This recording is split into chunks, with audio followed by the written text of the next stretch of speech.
Oimornya kwa Ramogi kamora mora maintiere ageno ni odiochieng' Mario dhio makare arwakini machiegni weche manyien mag ang'ich welo kama waikoni lipot kaluwore koda mach manyomuoche kar dak ma Embakasi mane boma ma Nairobi manowe dhano buora kod hinyruok kod jomoko adek ka owito ngimagi. Bende wabiro kono lipot mar nyang' manyonego nyathi moro e gwenge ma Homa Bay ma bende koro ne oyang' mar mondo mi ores mogo kuom fuonni mag nyathino manyo chamo. To ok ang'eyo ni en thuolo maromo nade mabiro kawo oganda monego bed ni rito nyithindo mar mondo mi okaw ting' margi ka wantiere koda lipot mar nyathi moro matin ma bende tuore ma wachore ni nitie jodolo moko ma bende koro norocho ratich e yor bembo ma oweye kod nyithindo ariyo ka anyuola mawuok e gwenge ma Kajulu koro manyo resruok kowuok kuom sirikal kaachiel kod aduondego kata jogo ma bende kedo ne ratich nyithindo. Warang'ane moko kuom weche ma wamiyo pek. IPRA had actually denied the license. They compromise those who are supposed to oversight them. Sirikal seyo migawo mar teko kuom chiwo lesen mar ohand gas e kar dak e sama idwaro mondo ru nonro ewi masich mach ma oweyo ji adek owito ngimagi. In that agreement, the 5 High Court judges and 2 Court of Appeal judges will be for Mr. Ruto, the Chebukati, later being elevated as the Chief Justice before the 2027 general elections. Ogai mar Azimio Raila Odinga lieko ni jatend piny William Ruto chano mar gwelo Wafula Chebukati kaka ogai mar doho motelo ne yiero maduong' ma higa 2027. Nyathi ma gitilo girocho ratiche ni gine ma gibedo kaka jachung' ma jal mokwongo ni e jating traf gi pi kitiso nyathi to jal mar ariyo ni e mane bisop manotiso olo nyathi pi. Familia more gwenge ma Kajulu manyo ratiro ne nyargi matuore ma jahigni 16 ma wachore ni jodolo moko ne obambo kendo weyo gi nyithindo ariyo. Apisas ma KWS gigo ne omako kendo nego nyang' mane onego nyathi ma ja grade 2 e Aora Kuja, kaunti ma Homa Bay.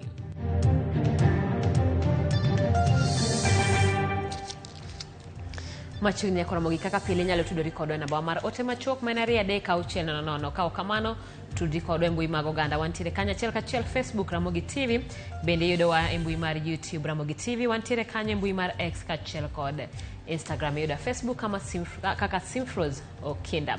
Machiegni nyinga Simfros Okinda jaloko marwa Elizabeth Otieno. Jodak ma mradi e Embakasi kwano lal tok masira mar mach ma Otieno manyoro mano weyo kethruok mag mwandu kod ngima oganda. To kaka jafwambo marwa Eriko Wenga lero, obila dhi nyime gi timo nonro e wigi mane dikel masira makochno. En masira mane otimore gi Otieno ma piny ru kod Tich Abich bang' agulu mar gas muoch e kar pong'o gas e kar dagni. Kinde masira no oganda buora mane Eriko ochako nindo ne ochiwo kaluwore kod muoch mag agulu mag gas mane Eriko okwako lwasi. Watu ulikuwa ushafika hapo. Utasikia klipu zingine. Nyamburko mag gas mane olorne gi kuonde magi mapile ne mach omako kendo ne olokre mirni olilo. Kaluwore kod pek mar muoch mag agulu mag gas go kata udi ma oganda ne odakie alora ni no mako mach. Bernard Malasi en achiel kuom jogo mane oyudo hinyruok kinde masira no. Ndio hiyo sijui ilirusha nini hapa kwa gate ikanipata hapa kwa kichwa nikabambuka kichwa hivyo na nikachomeka hivi na mgongo pia. Nilipoumia hivyo tu nilipata gari ikanipeleka hospitali. So huo mlipuko ulikuwa yani ulitetemesha nyumba kama ni kama mtetemeko. Tulijua tu yani hapa kuna kitu kibaya kimetokea. Bang' yudo thieth podi ne dhoge moko kalore kod gima ne otimore e kadak mare mapile. Dan Rono ma bende en jadak ma mradi mana kaka oganda mamoko e alwora ni ne gichopo mar reso oganda mane Rick macho thung'o kinde no. So kuna mtu alikuja akatuambia kuna moto imelipuka hapa kwa gas. Tukakimbia tukakuja sasa hapa kuona kuna mtoto alikuwa ameanza kuungua hapa nyuma. Hapa tu across penye gas imeungua. Juu hapa ilikuwa imeanza kuwaka. So tukasema wacha tuende tu rescue. Kabla tufike pale pa kwenda kushika mtu baba mtoto hiyo moto ikaanza kulipuka ile kubwa kabisa. Sisi tukalala chini. Then juu nilikuwa na jumper nikalala chini na nika scroll mpaka nikatoka hapo. Sikuweza kufikia ule mtu mwenye nilitaka kurescue. Yeah. Bad migawo mar obila kaachiel gi apisas mamoko mag arita kwe ne ochopo e alworani mar chiwo kony kaachiel gi reso jogo mane ohinyore. Sasa kufika hapo hivyo nikaona moto imetokea huko kubwa kabisa, flame kubwa sana. Kuangalia nikajiuliza hii ni ndege gani?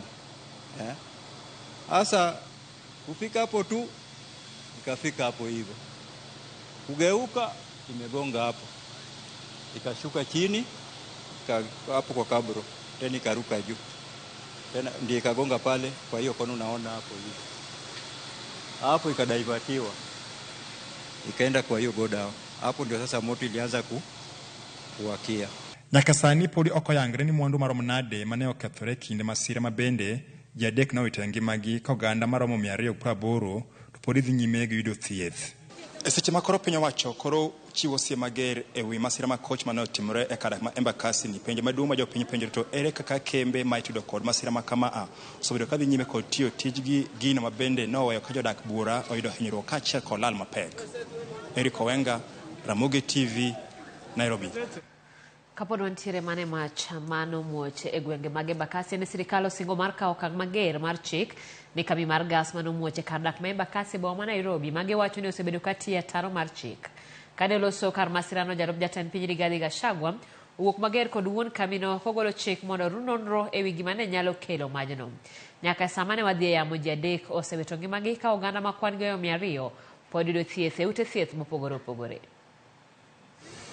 E okang' machielo weche mag seyo makoni kod kocha wuok e wi masira mar mach manyo muocho tieno manyore kar dak ma Embakasi boma ma Nairobi ka sirikal wacho ni kambi mar gas no osebedo ka tiyo kanyo ataro mar chik. Kane loso kod jofwambo jaloso ilo sirikal Isaac Mwaura wacho nenore ni nitiere apisa mano yulo e tich kaluwore ni kambi ni notuon lesen kod duol mar EPRA ka bende gisebedo ka gitiyo ataro mar chik. Those who are supposed to take care of these incidences, if EPRA had actually denied the license, they compromise those who are supposed to oversight them. So there is no denial in that, because if EPRA never gave the license, then somebody must have slept on their job.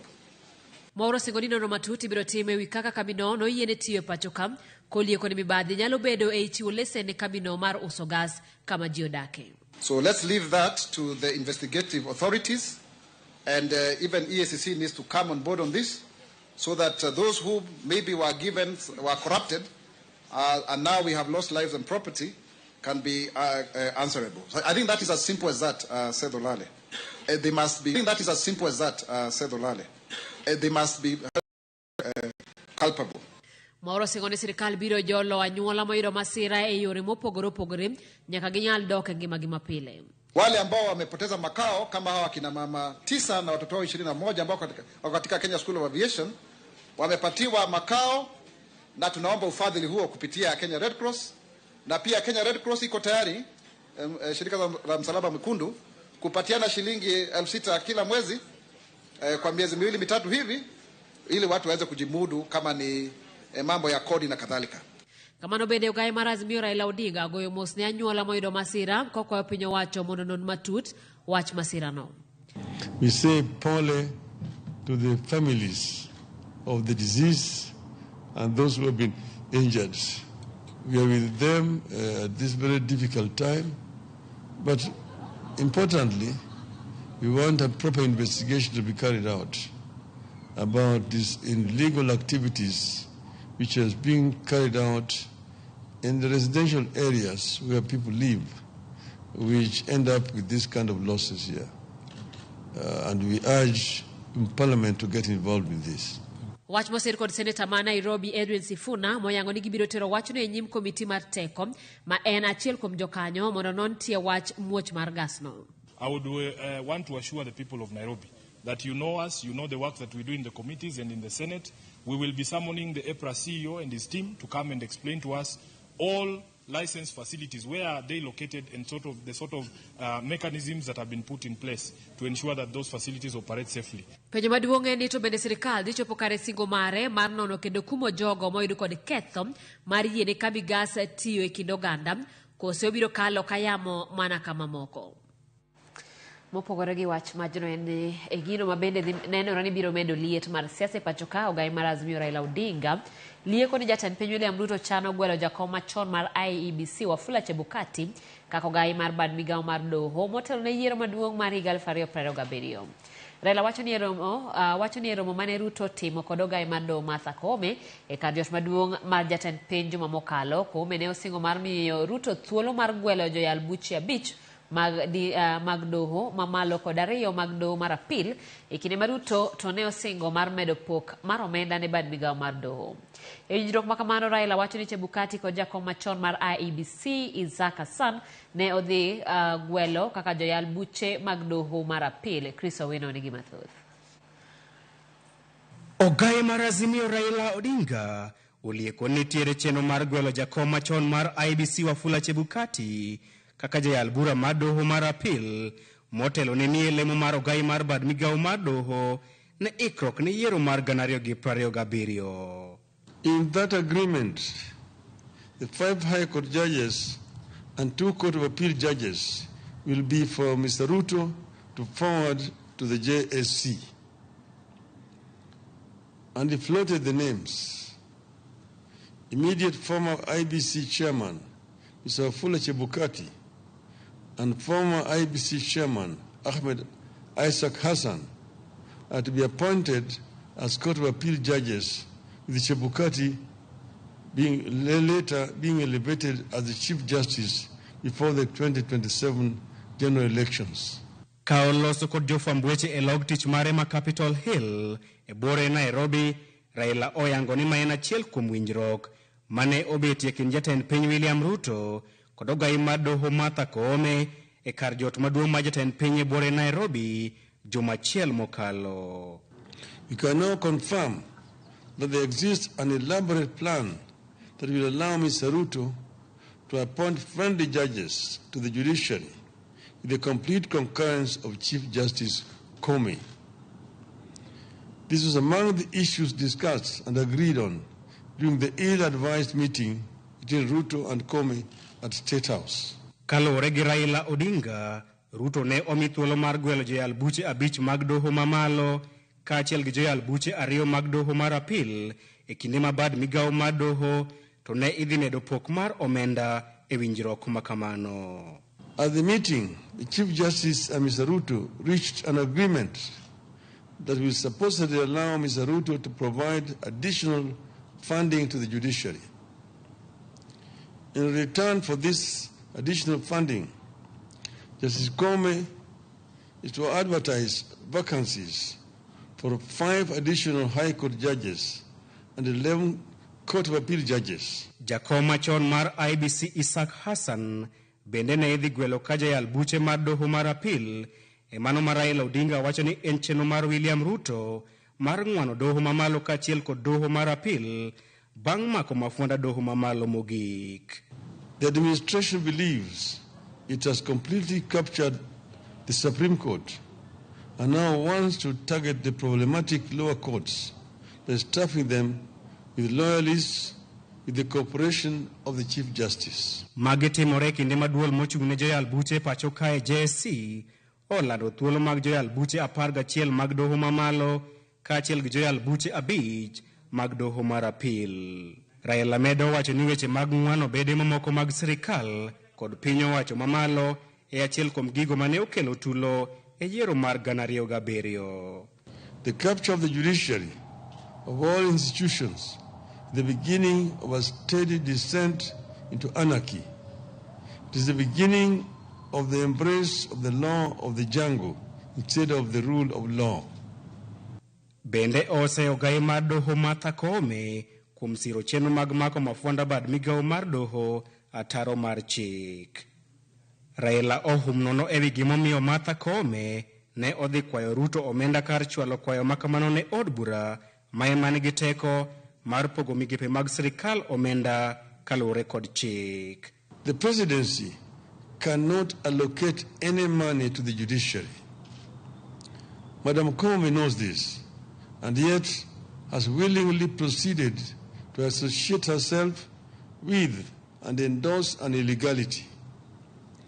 Where Kome sought money from the State House and not from Parliament, only she can explain, but it spells doom. Romo mar Ruto kod Martha Koome ne oyudo seyo mapek kowuok kuom riwruok mar okinde pacho kae LSK, moko kuom josiasa kaachiel kod jopiny. Ruto kata kamano ne oramo ni romo ma kamano ne en mar bilo wach e wi okenge mag nywako ne lweny mar kedo gi mibadhi e pacho kae e migepe duto mag sirikal.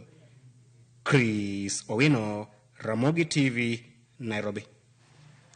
E weche mag somo en thuolo machielo migawo mar somo golo siem ne skunde mag piny owacho mag primary, junior secondary kod secondary mijuogo kata majuogo skul janyuol pes. Kuom mae migawo mar somo golo chik gi ni skunde secondary duto wejuogo janyuol omenda ma ok opuodhi, kamago mag primary kod junior secondary duto gichwalo negi omenda mag tayo gi. Kamano bende skunde onyis owe uso lep skul kod gig dak mag boarding kokalo e andika mane ochiw tarik 30 mar dwe mar abich higa mokalo. Skunde sekondari duto olu andika mag omenda mag somo kokalo andika e oboke piny owacho namba 1555 madwe mar adek higa mar 2015 manyiso kaka ipogo chudogo magin 50% e tam mokwongo, 30% e tam mar ariyo kod 20% ne tam mar adek. Chenro mar chiemb migago ok ochuno omiyo kik tam nyathi moro amora somo ni ok ochulo pesano. Apisa mag somo moting'o directors e counties kod some counties nyaka chwal skunde majuogo pesgi kata pesgi ne jagoro mongirore e migawo mar somo. Skunde duto bende idwaro mondo jasi oboke mag omenda somo mabende nyaka goye kogno gi director mar somo e sub-county. Sub-county kod county directors mag somo ibiro kawnegi okang' ne skunde manie gwengegi ma ok oluwo chike. Oboke duto mosejasi mondo chwal e log tich mar migawo mar somo giko odiechieng' mar tarik 9 dweni.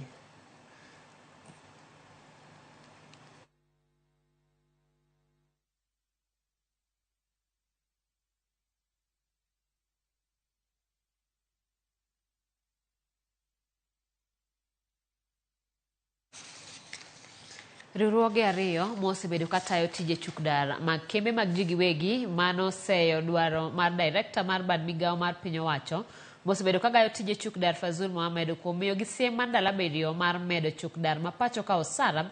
Riwruogego koro wacho ni kidek mag lesen mag tich wirane gi koso chopo dwaro mar chwalo chudo makamago. Sharon Ong'ao nigi mathoth. E romo mana gi luonge jofwambo, riwruoge ariyo mosebedo katayo tije chukdar mag kembe mag ji giwegi mano Kenya Security Industry Association kata KSIA kod Protective and Safety Association of Kenya kata PROSAC oseyo siem mar ndalo abiriyo momigi kod director mar bad migawo mar piny owacho mosebedo kagayo tije mag chukdar kata PSRA mar chulo chukdar osara matin mogik mar siling 30,000. Jatelo Fazul Mohamed ni muomore chiewo kinyi ko kinyi to wacho mochiewogo maonge e chik manochako migawo motiyone miluongo ni Private Security Regulatory Authority. Kaluwore gi mane en jakom mar Kenya Security Industry Association Eric Okeyo, dwaro mar chulo chukdar osara matin mogik mar siling 30,000 ok nyalre. Wirani dwaro makamano ok lure gi chike mateo bad migawo mar PSRA. Wachiwo tije ne ji 2.5 mwachulo omenda mawinjore kodgi kata mowache chik ma ok en 30,000.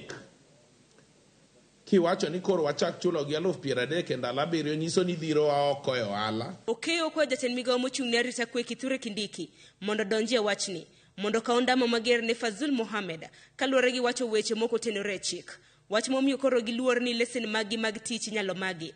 Omiyo wawacho ne jatend migawo mar arita kwe miluongo ni Ngire Kithure Abraham Kindiki ni mondo donj e wach ni mondo kaw ondamo mar chwat ne migosi Fazul.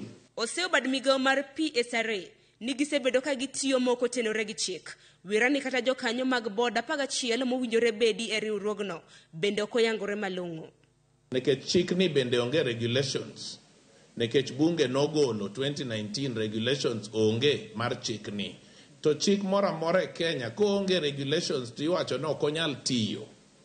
Board ni migao ma Fazul tieni obendo onge gi jokanyo 11 ma chik wacho nonego bede. Owacho ni ting' mar medo chukudar osara e pacho kae owinjore ochiw gi jatend migao mochung'ne jotije e pacho ka Florence Bore. Komedo ni kata Bore owuona noyudo buok mar oboke ma wachore ni wuok e apis ker mar medo chukudar osara. Institutions mag labor kalatas mare chik mare matin mar 46 wacho ni en kende mobiro wacho omenda monego chuk dar yudi. Omenda no kawuono en 16,000 gi 15,000 kuom chuk dachego matiyo tieno koda odiechieng'. Riwruoge mosebedo katayo tije chukdar mag kembe mag ji giwegi wacho ni gindiko e tich chukdar maromo milion 2.5 e pacho kae. Chik makamano koket e tema nyalo miyo chukdar mathoth lalo tijegi. Kiwacho ni koro wachak chulo gi 30,000 ndalo 7 nyiso ni dhiro wa oko e ohala tidhi keto ji milion 2,500 bedo ni koro gionge tich to ne gitiyo tij arita kwe. Koro ing'e gima dhi timore ka jomong'e tij arita kwe koro odak Kibera gi Mathare gi Dagoretti koro gionge tich. Koro gima donjo en ni koro arita kwe okethore. Sharon Ong'ao, Ramogi TV. Ramogi lipot mar Sharon Ong'ao ne matero e yueyo wa mokwongo saa 1:11 mar midhiambo kata kamano ka bende otemolo kanyo e mbui marwa mar Facebook ama Steven Oyando wacho neno wa kanyo ka intiere Kisii Town. Ramogi ler ndefe nyaro kinyo bende neno wa e yo makare. Steve Oburu wacho ni intiere Uyawi Beach. Raila pok oriambo nyaka nene. Kenneth Okelo wacho neno Ramogi TV maler ka intiere Kajiado.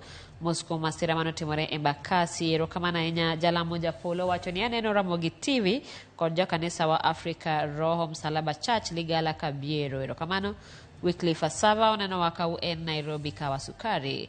Kabende Samuel Nyakwaro Luenyo wacho ni winjo makare intiere Serema. Erokamano Nyakwaro Ramogi pod odogi weche mathoth.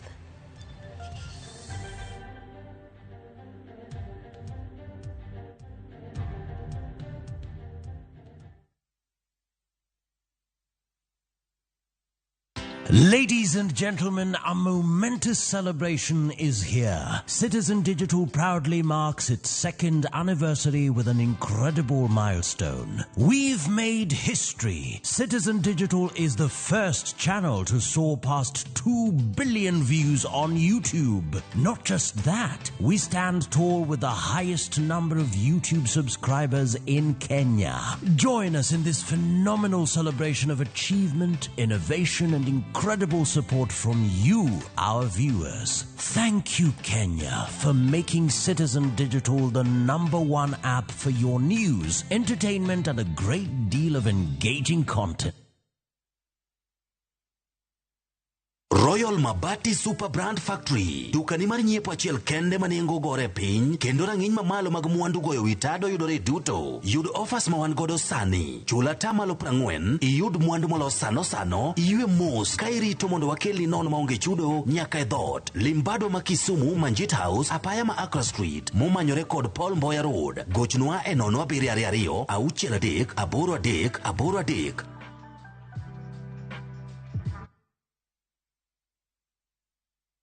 My friend, unaishi msitu gani? Airtel 4G my friend, ni kama oxygen, iko kila mahali. Make Chaguo smarter with Airtel as we continuously expand our network countrywide. Enjoy 1.2 GB at 20 bob, valid for 1 hour. Dial *544# or use My Airtel app. Airtel, a reason to imagine.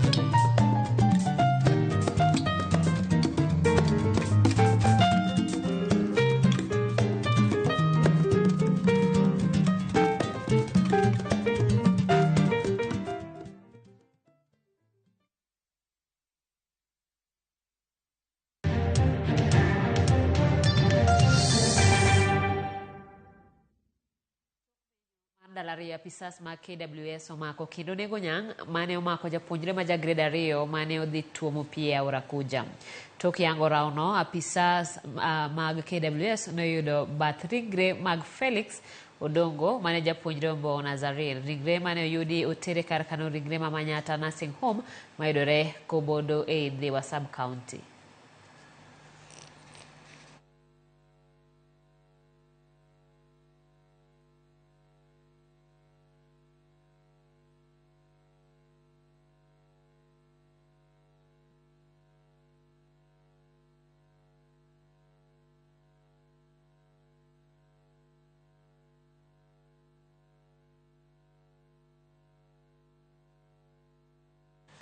Wadhi kaunti ma Kisii kama doho owito kong'eto mane gimiyo da Baby Sagini mane tweye kuom higni 5 kuom keth mar negolo oko wenge Sagini dwe mar 12 higa mar 2022. Jang'ad buche doho no Waweru Kiarie owacho ni tok nono kendo neno mane ochwal oyudo ni Rael Nyakerario ne ok otenore kod kethno. Medo ni Rael ma jahigni 80 nowinjo chwal kaka janeno mar piny owacho. Okil mare Kerosi Ondieko opuoyo ng'eto no. Yes, that is true. Yes,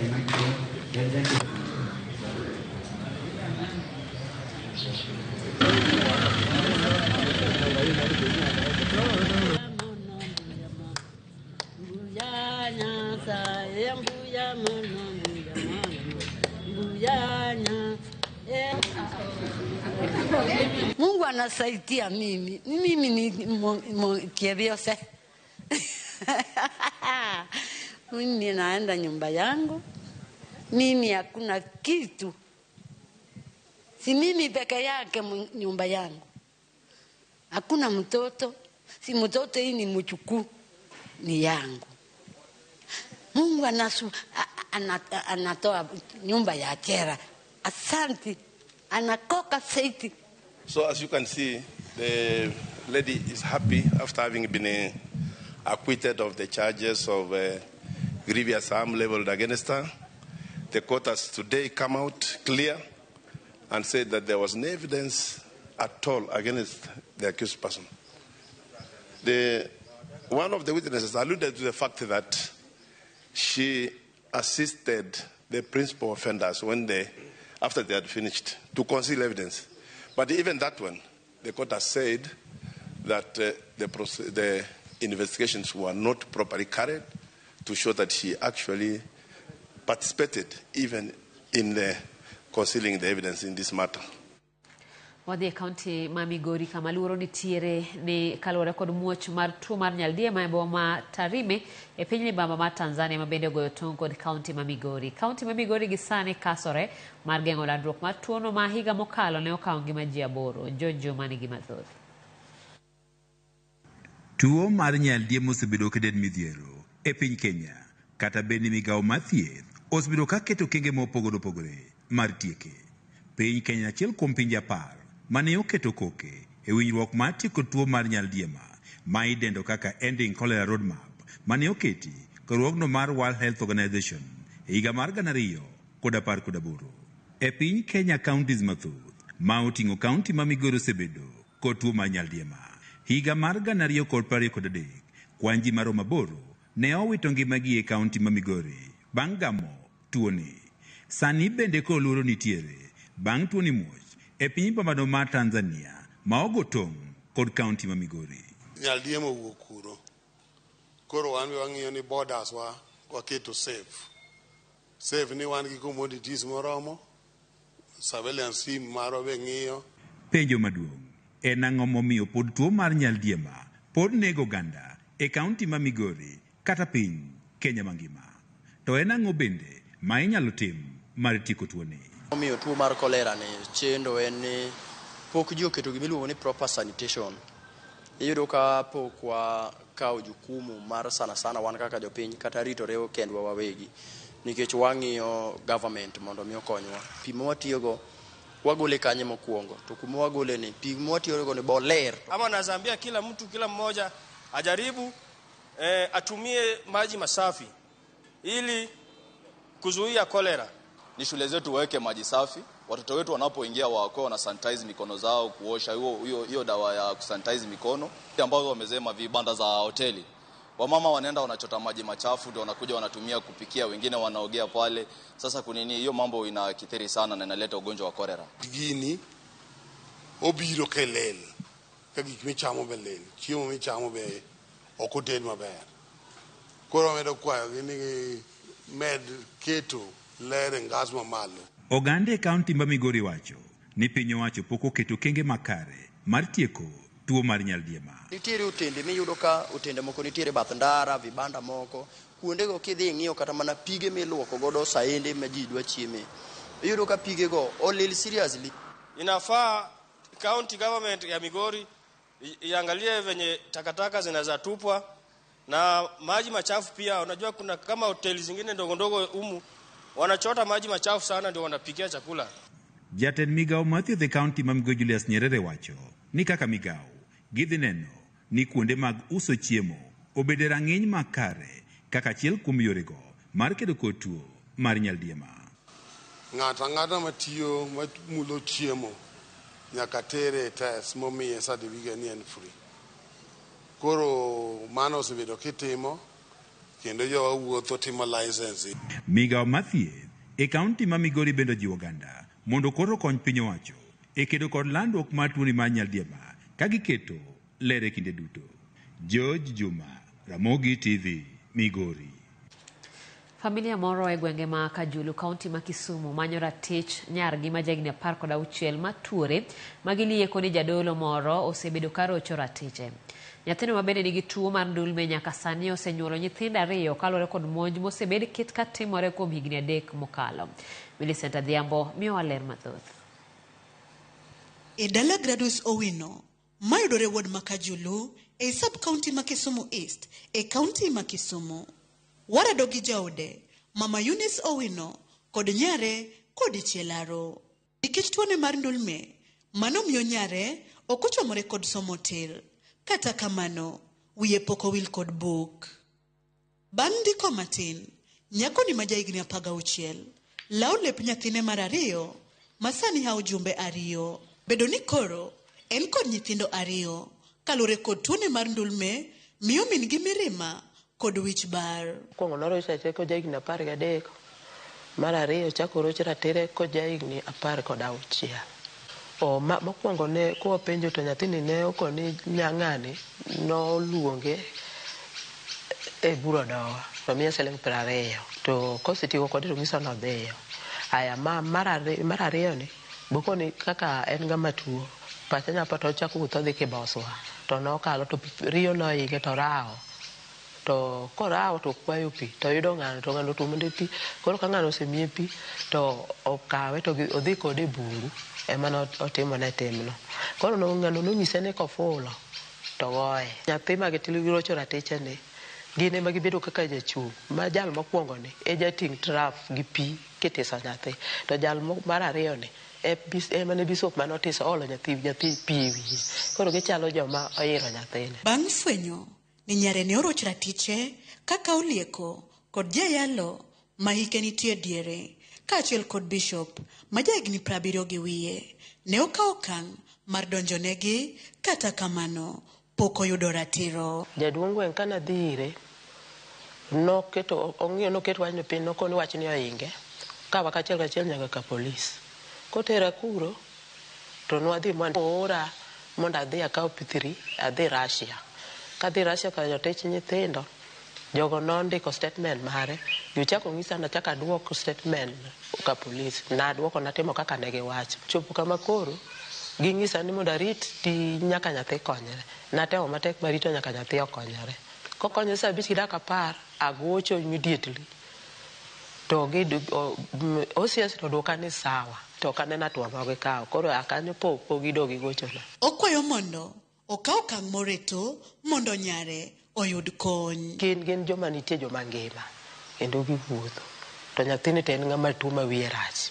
Koro miyo waneno ni mondo kaw nikech gipuro cholo gima koro giloke omak jogi ama ging'i yo ma gikonyogo nyithindo. Ka gineno ni ok ginyal konyo ni to koro gidhi gicham oganda nikech mokwongo nyathini en underage kaluwore kaka tuo bende tuo ng'ama nyalo winene onge nikech kata mokwongo ni asandra godo ok yot mondo obed gi nyathi inya papa no onge to jwangi kode kae kaluwore kod tuo ndulme mosemedore pacho ka higni mokalo nochuno mondo nyathino owe skul gi e klas 5 ka sani ojahigni 16 kende gi nyithindo 2 nyithindo moyudo kaluwore kod bembo kaka ilieko ni jodolo mar kanisa moro e gwengi ne otimone. Penjo en ni konyruok ne nyithindo manyiri kaka mae biro wuok kanye? Millicent Adhiambo, Wangjoy mar Ramogi, Kajulu, Kisumu County. Pero kumana nya Millicent kuom lipod no kageno marwa en ni ratiro ne nyathino ibiro yudi ka koro jogo makedo ratich nyithindo kaachiel koda sirikal mar mondo miyo ne ni nyathi manyakono oyudo ratiche. Kao kamano wadhi nyaka kaunti ma Homa Bay kama sirikand kaunti no oriwore gi kauntis mamoko e odiechieng' mar kuonde mag thidhna kama riwruoge mochung' ne rito alwora e kaunti no wajo migepe mopogore mondo riwre mar rito kuondego. Kaluwore gi lipot mar migawo mochung' ne rito alwora NEMA, kaunti ma Homa Bay ni kod kuonde mag thidhna 60 to mana 3 kende emane osegoye chapa mar piny owacho. Kata kamano ok omigi arita kaka owinjore. E nyasi mane obagi e mbalariany ma Tom Mboya e boma ma Homa Bay, jokanyo e riwruoge makedo ne rito alwora ne oyiere mar tiyo kanyakla mar rito kuonde mag thidhna manie kaunti no magiwacho ni sani jopiny odonjore puro. Wetland is an area of land covered by water, either permanently or seasonally, where organisms are found habitat. In Homa Bay, we have many wetlands, but they face a series of threats. One of them is pollution. Number 2, we have encroachment. Number 3, we have wildfires. And I would wish that if the people of Homa Bay could work in an interagency approach, we'll be able to peg the wetlands so that we preserve them for the benefit of the present and the future generations. Whereas Kenya has only 6% of the shoreline of Lake Victoria, it contributes 80% of the waters of Lake Victoria and also provides 80% of the fish breeding grounds for Lake Victoria. And all the fish breeding grounds are in wetlands. Tidhiagi miyo wabedo gi pi maler. Gigeng'o ula. Sama gigeng'o ula ing'eni lowo ma ipuro mar agriculture cha bende ok kethre. To bende gikonyo gimiluongo ni fighting of climate change. Kaka iwacho, iwinjo ka NEMA director wacho ni Homa Bay ka ging'eny gin madhi 60 to 3 kende mobedo gazetted. Matiende ni mobedo gazetted gi ma sirikal nyalo tiyo gi pesa mondo tim ang'o? Mondo olosi.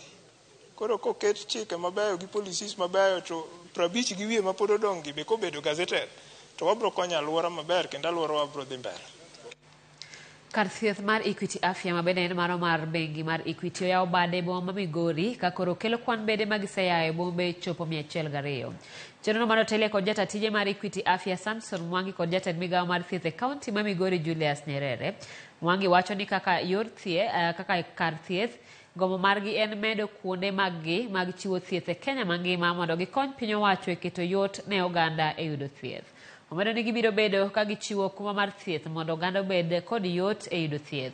Jatend migawo mar thieth e kaunti ma Migori Julius Nyerere ne owacho ni biro mar Equity Afya dhi konyo e bero weche mag thieth e kaunti ma Migori ka omedo ni kaka piny owacho mar kaunti ma Migori giikore mar tiyo kanyakla kod Equity Afya. We're really pleased to be here today to be launching our 102nd of the Equity Afya network. Today, as we said earlier, we are opening 7 of them, and our intention is to grow the population of these units to 300 this year in Kenya and 1,000 in the region by 2030. Equity Group thought right that we not only assist families to grow economically, but also to protect that wealth that they create. And so without health really, productivity is significantly affected.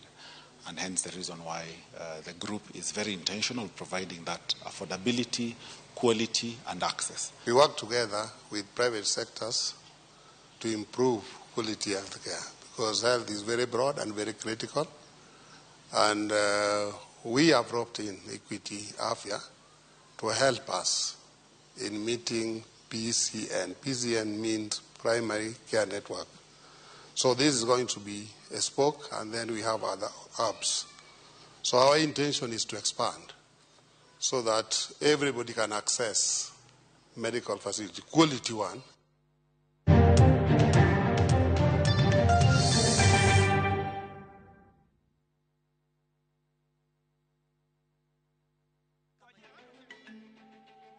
Who is a true partner? They go out of their way to help you. They do not hesitate to go the extra mile. And they're always there standing beside you. They step in when you need them the most. Because a true partner is a partner kwa ground. KCB Bank.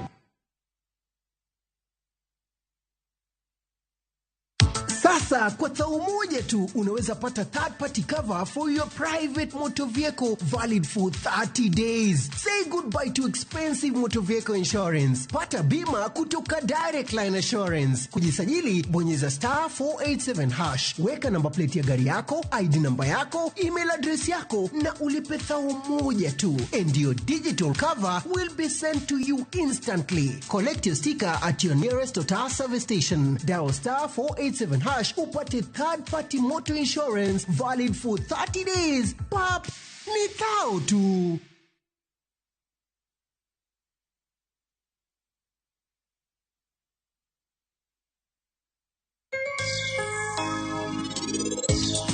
Kapuya cha kapuya cha kapuya cha.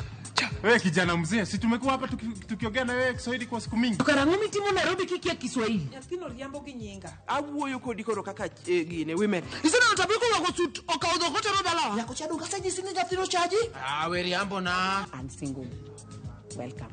In gi wach moro minyako mejisi serikali wachni. Molani uondru nuwere. Donge chunye rach we mano madho chegi kedho no yao. Airtel 4G, my friend, ni kama oxygen. Make Chaguo smarter with Airtel. As we continuously expand our network, enjoy 1.2 GB at 20 bob. Dial *544# or use my Airtel app.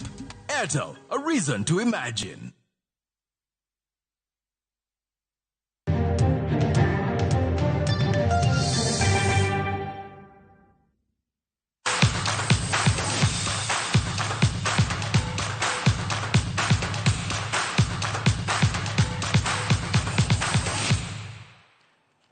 Machiegni kwa Ramogi waranga naye gi kata chenro madhi nyime AFCON tielo mar quarter finals e tuke mag Africa Cup of Nations ochakore yanga tieno ka timbe aboro laro tiko mar donjo e nus finals. Nigeria biro chako tielo mar quarter finals gi tim mar Angola kochakore saa 2. Nigeria omako thuolo maber e chung' mar tim